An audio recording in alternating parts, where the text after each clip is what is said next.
ഏതാനും ദിവസങ്ങളായിട്ട് ഈ കൊട്ടാരക്കരക്കാരൻ്റെ ഒരു ടിനുവിന്റെ കാര്യത്തെ പറ്റി ഇങ്ങനെ ഐ2 ന്യൂസിൽ കൂടെ കേട്ടുകൊണ്ടിരിക്കുക. ഞാനതെല്ലാം കേൾക്കാറുണ്ട്. അപ്പൊ ഇന്ന് രാവിലെ കേട്ടപ്പോഴേ എനിക്ക് തോന്നി ഇതിനൊന്ന് പ്രതികരിക്കണമെന്ന് തോന്നി. അതനുസരിച്ചാണ് ഞാൻ പറയുന്നത്. അപ്പൊ ഇയാള് പിന്നെ സ്വർഗത്തിൽ നിന്ന് ദൈവത്തിന്റെ കോള് വന്നെന്ന് അത് റെക്കോർഡ് ചെയ്ത് ഈ മുണ്ടക്കുഞ്ഞാടുകളെല്ലാം വിളിച്ച് കേൾപ്പിക്കുന്നു. എനിക്ക് കിട്ടിയ മെസ്സേജ് ഇതാണ്, ദൈവം നേരിട്ട് തന്നാണെന്ന് കേൾപ്പിക്കുന്നു. അപ്പൊ അത് എങ്ങനെ സാധിക്കും? അത് അങ്ങനെ വല്ലതും നടക്കുമോ? ദൈവം സംസാരിക്കുന്നത് എങ്ങനെയാണെന്ന് ദൈവത്തെ അറിയുന്നവർക്കറിയാം. ദൈവം സംസാരിക്കുന്നത് ഫോണിൽ കൂടെ ഒന്നും അല്ല സംസാരിക്കുന്നത്. അത് ദൈവം സംസാരിക്കുന്ന ഹൃദയത്തിൽ സംസാരിക്കും. അത് സംസാരിച്ചു കഴിഞ്ഞാൽ അത് ബുദ്ധിയുള്ളവർക്ക് മനസ്സിലാകും. ദൈവാത്മാവ് പ്രവർത്തിക്ക് കഴിയുമ്പോൾ എങ്ങനെയാണെന്നുള്ളത് മനസ്സിലാകും. അപ്പൊ ഇതിക്ക് കോൾ റെക്കോർഡൊക്കെ എന്ന് പറഞ്ഞു കഴിഞ്ഞാൽ അത് ശുദ്ധ അബദ്ധവും തട്ടിപ്പുവാ. അത് മനസ്സിലാക്കാനായിട്ട് നമുക്ക് കഴിയണം. അതൊന്ന്. അതോടനുബന്ധിച്ച് വേറൊരാള് പിന്നെ ഈ ഇവരുടെ പ്രസംഗമധ്യേ സ്റ്റേജിലോട്ട് കയറി വന്നിട്ട്, ഒരു പ്രായമുള്ള ആളാ, അദ്ദേഹം കോട്ടും സൂട്ടും ഒക്കെ ഇട്ട് ടിപ് ടോപ്പിലാണ് വന്നിരിക്കുന്നത്. വന്നിട്ട് സഹോദരൻ എത്ര രൂപ ആവശ്യപ്പെടുന്നേ? 8 കോടി രൂപ ഉണ്ടെങ്കിലേ കാര്യം നടക്കത്തുള്ളൂ. ശരി, ഇവിടെ ഇരിക്കുന്നവരെല്ലാം കൂടെ സഹോദരന് 8 കോടി രൂപ തരും. ഒന്നും ഭാരപ്പെടണ്ട, തരും. നിങ്ങളെല്ലാവരും കൂടെ സഹോദരന് 8 കോടി രൂപ കൊടുക്കണം. അത് ഞാൻ കേട്ടതാ. ഇത് രണ്ടും കേട്ട് കഴിഞ്ഞപ്പോൾ എനിക്ക് എന്തെങ്കിലും ഒന്ന് പറഞ്ഞാൽ കൊള്ളാവുന്നുണ്ട്. അതനുസരിച്ചാണ് ഞാനീ പറയുന്നത്. കള്ളനാണയങ്ങളെ തിരിച്ചറിയാനായിട്ട് പഠിക്കണം. കള്ളനാണയങ്ങൾ തിരിച്ചറിയണം. അത് ഇതിന്റെ പുറകെ അങ്ങ് നടക്കുന്ന കുറെ ആൾക്കാരുണ്ട്, പറഞ്ഞിട്ട് കാര്യമില്ല.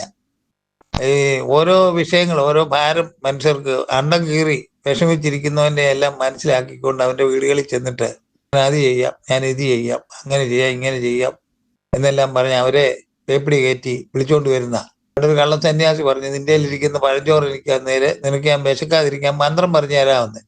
അതിന്റെ വേറൊരു പകർപ്പാണ് ഇപ്പൊ കണ്ടുവരുന്നത്. നിങ്ങളുടെ ഉള്ളതെല്ലാം ഇങ്ങനെ എന്നെ ഏൽപ്പിച്ചേരെ, ഞങ്ങൾക്ക് തന്നേരെ, നിങ്ങൾക്ക് വിശക്കാതിരിക്കാനും നിങ്ങളുടെ ആത്മീയ ശാന്തിക്ക് വേണ്ടിയുള്ള കാര്യങ്ങളൊക്കെ ഞാൻ പറഞ്ഞുതരാം. മൊണ്ണക്കുഞ്ഞുങ്ങളെല്ലാം കൂടെ ഇത് കേട്ടോണ്ട് ഉടനെ അങ്ങ് കൊടുക്കാനും ഇരിക്കുക.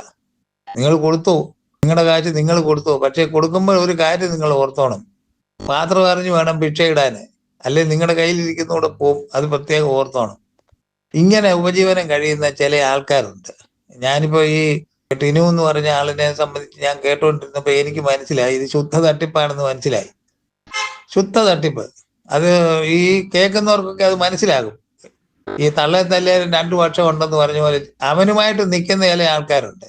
അവരുടനെ എന്ത് ചെയ്യും, അത് അങ്ങനെ ഇങ്ങനെയാന്ന് പറഞ്ഞ് എതിരിടും. അത് പിന്നെ പോട്ടെ, എനിക്കതൊന്നും വിഷയമല്ല. ഇതുകൊണ്ട് മാത്രം ഉപജീവനം കഴിയുന്ന ചില ആൾക്കാരുണ്ട്. ഞാൻ 1-2 പേരെ പറഞ്ഞ് മനസ്സിലാക്കി തരാം. എനിക്ക് നേരിട്ട് അറിയാവുന്ന ആളുടെ പേരും നാളും ഒന്നും പറയുന്നില്ല. എങ്ങനെയാലും ജീവിച്ച് പുറത്ത് പോട്ടെന്നും കണ്ട് ഞാൻ പേരും നാളും ഒന്നും പറയുന്നില്ല. പുള്ളിക്കാരനെ രാവിലെ വീട്ടിൽ നിന്ന് ഇറങ്ങും. അപ്പൊ ഭാര്യ ഒരു ബാഗ് എടുത്ത് കൈയിൽ കൊടുക്കും. അതിനകത്ത് എന്തെങ്കിലും അത്യാവശ്യത്തിനുള്ള കാര്യങ്ങളൊക്കെ കാണും. അതുകൊണ്ട് ഇങ്ങനെ പുള്ളി ഓരോ സ്ഥലത്ത് ചെന്ന് ഇങ്ങനെ ഓരോ വീടുകള്, അത് കാശുള്ളവരുണ്ടെങ്കിൽ പോകത്തുള്ളൂ, അല്ല പാവപ്പെട്ടവരുണ്ടെങ്കിൽ ഒന്നും കയറത്തില്ല. അപ്പൊ അത് അവിടെ ചെന്നിട്ട് പ്രാർത്ഥനയായി, അവർക്ക് ഉപദേശമായി, കൗൺസിലിംഗ് ആയി. മിക്കവാറും ഈ മക്കളൊക്കെ വിദേശത്തുള്ള പ്രായമുള്ള മാതാപിതാക്കളൊക്കെ തന്നെ താമസിക്കുന്ന വീട്ടിലെ വാദമാണോ എന്നെല്ലാം ചോദിച്ച് കാര്യങ്ങളെല്ലാം മനസ്സിലാക്കി വേണ്ടി വന്ന കൈയും കാലും ഒക്കെ തിരുമ്മി കൊടുക്കും. ഇങ്ങനായിട്ട് ഈ പലതവണ കയറി ഇറങ്ങി കഴിയുമ്പോൾ ഇദ്ദേഹത്തിലൊരു വിശ്വാസം ഉണ്ടാകും.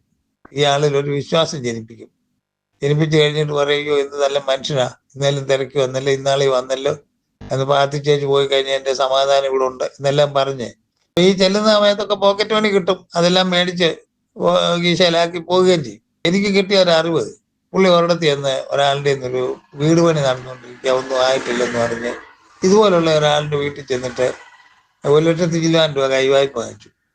കൈവായ്പ വാങ്ങിച്ചിട്ട് പറഞ്ഞ് ഇന്നപ്പം തരാം, അന്നേരത്തേക്കേ ആകത്തുള്ളൂ എന്ന് പറഞ്ഞ് അവർ പറഞ്ഞ് മതി എന്ന് പറഞ്ഞു. ദൈവദാസനല്ലേ, എങ്ങനെയും വീട് വെച്ച് പോട്ടെന്ന് പറഞ്ഞു. അവരോട് പറഞ്ഞതാ, നിങ്ങളൊക്കെ വലിയ വലിയ വീടുകളിൽ താമസിക്കുന്നു, എനിക്ക് എൻ്റെ വീട് അടുക്കളയില്ല, അതില്ല, ഇതില്ല, മഴ പെയ്താൽ ചോരും, ഞാൻ ഇറങ്ങി തിരിഞ്ഞിട്ട് ഏറ്റവും കൂട്ടിമുട്ടിക്കാനായിട്ട് ഇതുവരെ സാധിക്കുന്നില്ല, എന്നെ സഹായിക്കണം എന്നെല്ലാം പറഞ്ഞ് പിഴിഞ്ഞു പറഞ്ഞപ്പോൾ അവര് പൈസ കൊടുത്തു.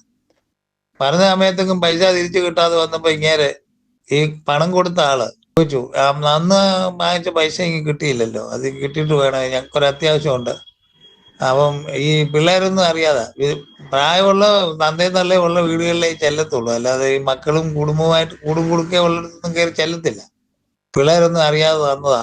പിള്ളേർ വരാറായി, വരുമ്പോ കാശിന് തീരുമാനം ഉണ്ടാക്കണമെന്ന് പറഞ്ഞപ്പോൾ പറഞ്ഞ മറുപടി എന്നാന്നറിയോ, ഞാൻ ഇത്രയും നാൾ ഇവിടെ വന്ന് പ്രാർത്ഥിച്ചില്ലേ, അതങ്ങ് പോട്ടെന്ന് വെക്കാന്. അപ്പൊ ഇവർക്ക് അപകടം മനസ്സിലായി. അപ്പൊ ഇങ്ങനൊരു ഞാൻ ഈ പറഞ്ഞ വ്യക്തി ഒരു ആത്മീയ സംഘടനയുമായിട്ടൊക്കെ ബന്ധപ്പെട്ട് നിൽക്കുന്ന ആളാണ്. അവരോടൊപ്പം തന്നെ ആ സംഘടനയെ വിളിച്ചു പറഞ്ഞു, നിങ്ങളുടെ പേരും പറഞ്ഞാണ് ഇവിടെ വന്നത്, അതുകൊണ്ടാണ് ഞങ്ങൾ ഇവിടെ കയറ്റത്. അപ്പൊ ഇതുപോലൊക്കെയാണ് കാര്യങ്ങൾ, ആ പൈസ ഇങ്ങ് വാങ്ങിച്ചു തരണം എന്നെല്ലാം പറഞ്ഞു കഴിഞ്ഞപ്പോൾ അവര് വിളിച്ച് താക്കീത് ചെയ്തു, പൈസ തിരിച്ചു കൊടുക്കണം. അത് കൂടാതെ തന്നെ മേലാൽ ഈ സ്ഥാപനത്തിൽ കണ്ടേക്കരുതെന്ന് പറഞ്ഞ് ചാടിച്ചും വിട്ടു. അപ്പൊ എനിക്കത് പേഴ്സണലായിട്ട് അറിയാവുന്ന, ഞാൻ പിന്നെ പേരൊന്നും പറയുന്നില്ല. കാര്യം പൈസ എന്ന കാലത്ത്, ഈ പ്രായമുള്ള കാലത്ത് ഇനിയിപ്പോ കൂലിപ്പണിക്ക് പോകാൻ പറ്റുമോ, വാർക്കപ്പണിക്ക് പോകാൻ പറ്റുമോ? ഒക്കത്തില്ല. ഇങ്ങനെയും ജീവിച്ചു പോകുന്ന പൊക്കോട്ട്. പിന്നെ അതുകൂടാതെ വേറൊരാള്, അതൊരു വ്യക്തിയാണ്. അദ്ദേഹത്തിന്റെ പന്നിക്ക് വെടി കൊള്ളുമ്പോൾ മേലോട്ട് നോക്കുമെന്ന് പറഞ്ഞതുപോലെ, അപ്പൻ മരിച്ചു, അമ്മ മരിച്ചു, ഭാര്യ മരിച്ചു, 2 പിള്ളേരുള്ള അതിലയിൽ നടക്കുക. മേലോട്ട് നോക്കി ആകാശം, താഴ്ത്തു നോക്കിയാൽ ഭൂമി. പുള്ളി ഇപ്പൊ കണ്ടുപിടിച്ചിരിക്കുന്ന ഒരു മാർഗം എന്ന് പറഞ്ഞാലേ, എവിടെയെങ്കിലും ഒക്കെ പരസ്യം കാണുമല്ലോ, ഇന്നടത്ത് പിന്നെ 3 ദിവസത്തെ കൺവെൻഷന്, 3 ദിവസത്തെ പ്രസംഗം ഇതെല്ലാം പറഞ്ഞ് ചില കൺവെൻഷനും കാര്യങ്ങളും ഒക്കെ വെക്കും. അവിടെ തിരക്കി പിടിച്ച് അങ്ങ് പോയേക്കുക. അവിടെ ചെന്ന് 2-3 ദിവസം അവിടുത്തെ അന്തേവാസിയായിട്ട് കൂടുക, അവിടുത്തെ ചെലവും കാര്യങ്ങളും എല്ലാം അവിടെ നടക്കും. വേണ്ടി വന്നാൽ ചില കാര്യങ്ങൾക്ക് വാനൽ വലിച്ചു കെട്ടാനൊക്കെ ഹെൽപ്പ് ചെയ്യും. ഒക്കെ ഇങ്ങനെ അങ്ങ് പോകും. അപ്പൊ ഈ പുള്ളിക്കാരനെ ഒരു ദിവസം എന്റെ ഒരു ബന്ധു വീട്ടിൽ ചെന്നു. അപ്പൊ ഈ ചെന്നതിന്റെ ഉദ്ദേശം ഒന്നും പറയുന്നില്ല, നിങ്ങളെയൊക്കെ ഒന്ന് കാണാൻ വന്ന ഒത്തിരികളായി കണ്ടിട്ട് എന്നെല്ലാം പറഞ്ഞിട്ട് ഒരു ദിവസം അവിടെ കൂടി.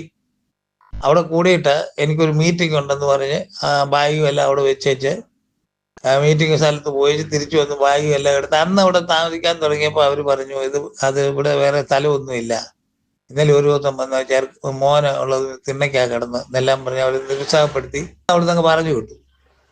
പിന്നെ അവിടെ ചെന്നിട്ടില്ല.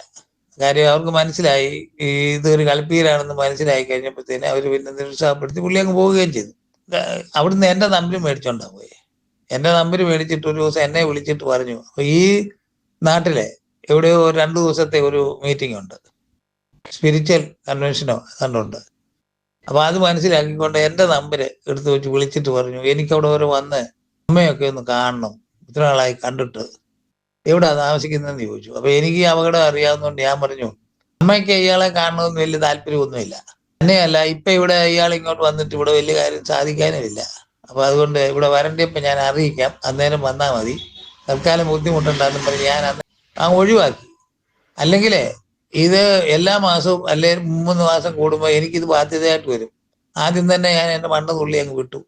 അപ്പൊ ഇത് 2. മൂന്നാമത്തെ അടുത്ത കേസ്, ഒരു ദിവസം ഞാൻ ഇവിടെ ഇങ്ങനെ ഇരിക്കുമ്പോൾ ഒരാൾ കയറി വന്നിട്ട് പറഞ്ഞു, ഞാനൊന്ന് പ്രാർത്ഥിക്കാൻ വന്ന, ഇച്ചു കാര്യമായിട്ടാ പറയുന്നത്, ഞാനൊന്ന് പ്രാർത്ഥിക്കാൻ വന്ന. അപ്പൊ ഞാൻ ചോദിച്ചു, ഇവിടെ പ്രാർത്ഥിക്കണമെന്ന് ആരാ പറഞ്ഞു? അല്ല, ഞാനിങ്ങനെ വീടാൻ തോറും നടന്ന് പ്രാർത്ഥിച്ചു വരിക. ശരി. അപ്പൊ ഇവിടെ ഇപ്പൊ പ്രാർത്ഥിക്കേണ്ട കാര്യമൊന്നുമില്ല, ഞങ്ങൾ പ്രാർത്ഥിക്കുന്ന ആൾക്കാരാ, ഇവിടെ പുറത്തുനിന്ന് ആരും വന്ന് പ്രാർത്ഥിക്കാനായിട്ട് അതിനുള്ള ആവശ്യങ്ങളൊന്നും ഇപ്പൊ തൽക്കാലം ഇവിടെ ഇല്ല. പുള്ളിക്ക് അത് ഇഷ്ടപ്പെട്ടില്ല. പുള്ളിക്കാരൻ അത് അങ്ങോട്ട് മാറി എന്നേച്ച്, ഒരു ക്രിസ്ത്യാനിയുടെ വീടാണെന്ന് കണ്ടാ ഞാനിവിടെ വന്നത് എന്ന് പറഞ്ഞ് എന്നെ ഒരുമാതിരി ആക്കുന്ന രീതിയിൽ ഒരു ഭാഷ. അപ്പൊ ഞാൻ പറഞ്ഞു, ഞാൻ ക്രിസ്ത്യാനി തന്നെ, കണ്ട് ഈ ബോർഡ് എഴുതി വെച്ചിരിക്കുന്ന കണ്ടില്ലേ, എന്റെ പേര് കണ്ടില്ലേ, ഞാൻ ക്രിസ്ത്യാനി തന്നെ, അതുകൊണ്ട് ഇയാൾ കൂടുതലൊന്നും പറയണ്ട, അങ്ങ് പൊക്കോളാൻ പറഞ്ഞപ്പോ മേലിലോട്ട് കയറി എന്നുവെച്ച് എനിക്ക് ഇഷ്ടപ്പെടാത്ത രീതിയിൽ ഒരു വാക്ക് പറഞ്ഞു. ഞാന് കണ്ണ് പൊട്ടുന്നത് നോക്കി ഒരു 3-4 എണ്ണം അങ്ങോട്ട് പറഞ്ഞു കൊടുത്തു. ചീത്തയെന്ന് വേണേ പറയാം, പറഞ്ഞു കൊടുത്തു. അത് കേട്ടപ്പോഴേ പുള്ളിക്ക് മനസ്സിലായി നമ്മൾ ഉദ്ദേശിക്കുന്ന ആളല്ല എന്ന് പിടികിട്ടി. തന്നെയല്ല, പുറകിൽ നിന്ന് ഇനി അടിയോ വല്ലതും കിട്ടിയാലോ എന്നും കണ്ട് പുള്ളിക്കാരൻ നടപ്പിന് സ്പീഡ് അങ്ങ് കൂട്ടി. സ്പീഡ് കൂട്ടിയപ്പോ ഞാൻ പറഞ്ഞു, അതിലേ പോകണ്ട, വന്ന വഴി തിരിച്ചു പോകാൻ പറഞ്ഞു. മുമ്പോട്ട് ഞാൻ വിട്ടില്ല, തിരിച്ചു വിട്ടു. അപ്പൊ ഇത് കണ്ടുകൊണ്ട് 2-3 പേര് നിപ്പുണ്ട്. അവര് ഊരിച്ചിരിക്കുന്നത് കണ്ടു. ഈ കാര്യം ഞാൻ എങ്ങനെ പ്രതികരിച്ചെന്നുള്ളത് അവർക്ക് മനസ്സിലായി. ഞാൻ യഥാർത്ഥത്തിൽ ഒരു ദൈവവചനം പറയുന്ന ആളാണെങ്കിൽ ഞാൻ അങ്ങനെ പറയുന്ന ആളല്ല. ഞാനത് കേട്ട് വെച്ച് എന്തെങ്കിലും ഒരു പോക്കറ്റ് മണിയും കൊടുത്തു വിടും. ഇത് ആധികാരികമായിട്ട് ഇങ്ങ് വന്നിരിക്കുക, എന്റെ വീട്ടിൽ കയറി പ്രാർത്ഥിക്കണം, പോലീസുകാർ വണ്ടി അയക്കുമ്പോൾ ഇത് RC ബുക്കിങ് എടുത്തു പറയുന്നത് പോലെ അത്രയും ആധികാരികം വന്നപ്പോൾ എനിക്കിത് മനസ്സിലായി, ഇത് നമ്മളെ കളിപ്പിക്കാൻ വന്നത്. അതിന് ഞാൻ ഓടിച്ചു വിട്ടു. ഇങ്ങനെ ചില ആൾക്കാരുണ്ട്. പിന്നെ അതുകൂടാതെ ഒരു കാര്യം കൂടെ എനിക്ക് പറയാനുണ്ടായിരുന്നു. ദൈവവചനത്തിൽ, അതായത് വേദപുസ്തകത്തിൽ ഞാൻ ഉദ്ധരണികൾ എടുത്തിട്ട് സുനിൽ സാർ രാവിലെ സംസാരിച്ചായിരുന്നു, ലൈറ്റ് ന്യൂസിലെ സുനിൽ സാർ രാവിലെ സംസാരിച്ചു. ദൈവവചനം ഇന്നത് പറയുന്നു, ഇന്നത് പറയുന്നു എന്നെല്ലാം ദൈവവചനത്തിൽ പറഞ്ഞത് കറക്റ്റാ, ഞാനത് കേട്ടു. പക്ഷേ സുനിൽ സാർ പറയാത്ത ഒരു കാര്യമുണ്ട്, എന്നാന്നറിയോ? പഴയ നിയമത്തിലെ എന്റെ നാമം വൃഥ എടുക്കരുത് എന്ന് പറഞ്ഞിട്ടൊരു ഭാഗമുണ്ട്. അപ്പൊ ഇവര് കണ്ടുപിടിച്ചിരിക്കുന്നത് എന്നാന്നറിയോ?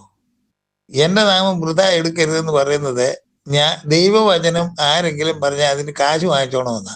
അതായത് വൃഥ എടുക്കാൻ പാടില്ല. വൃഥ ഇത് ചക്കാത്തിനുള്ള പരിപാടിയല്ല. കാശ് തരണം ഞാൻ വല്ലതും പറയണമെങ്കിൽ. ഇതാണ് ഇവർ കണ്ടുപിടിച്ചിരിക്കുന്ന മാർഗം. അപ്പൊ അത് കൂടെ ഒന്ന് അതിനകത്തൊന്ന് മെൻഷൻ ചെയ്യേണ്ടതായിരുന്നു. അത് പിന്നെ പോട്ടെ. ഒരു വീട്ടില് ഇവരുടെയൊക്കെ പുറകെ നടക്കുന്ന ആരെങ്കിലും ഉണ്ടെങ്കിൽ ആ വീട്ടിൽ അവർക്കൊരു നിയന്ത്രണം വെക്കണം. പറ്റുകയില്ല എന്ന് പറഞ്ഞൊരു നിയന്ത്രണം വെക്കണം.